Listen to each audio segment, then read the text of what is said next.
রাজধানীর আগামী ঈদ উদযাপনের খবর।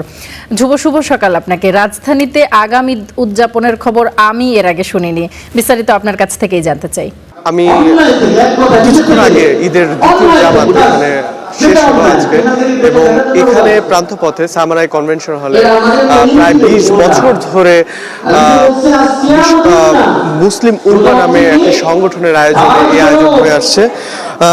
এখানে প্রতি বছর ঈদের 3টি জামাত হয়।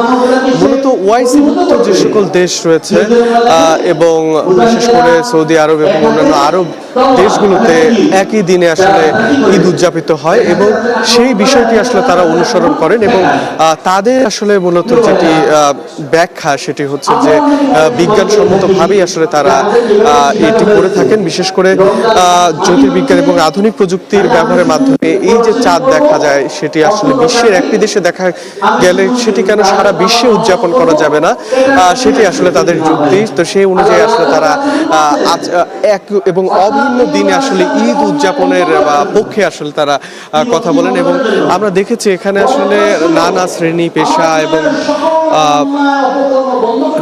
শিশু থেকে বৃদ্ধ এবং নারীরাও কিন্তু এই ঈদের জামাতে সামিল হয়েছেন।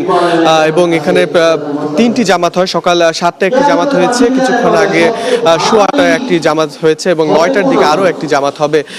এবং এখানে একটি কনভেনশন হলের ভেতরে মূলত এই আয়োজনটি করা হয়, যেখানে প্রায় 20 বছরের বেশি সময় ধরে হয়ে আসছে, এবং এখানে অনেকে আসছেন হয়তো আগামীকালকেও তাদের পরিবার পরিজনদের অনেকে হয়তো ঈদ উদযাপন করবেন, কিন্তু তারা আগেই করছেন। এবং এখান থেকে এখানে যিনি ইমাম সাহেব যিনি কিছুক্ষণ আগে নামাজ পড়ালেন, তিনি যেমনটি বলছেন যে বর্তমান যে প্রধানমন্ত্রী তিনিও একটি আশ্বাস দিয়েছিলেন তিনি যখন লন্ডনে ছিলেন যে এক এবং অভিন্ন দিনে আসলে ঈদের জামাত আয়োজনের।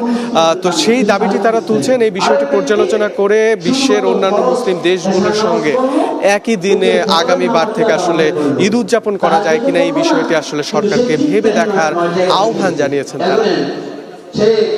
ধ্রুব, অসংখ্য ধন্যবাদ আপনাকে আমাদের সঙ্গে যুক্ত হবার জন্য।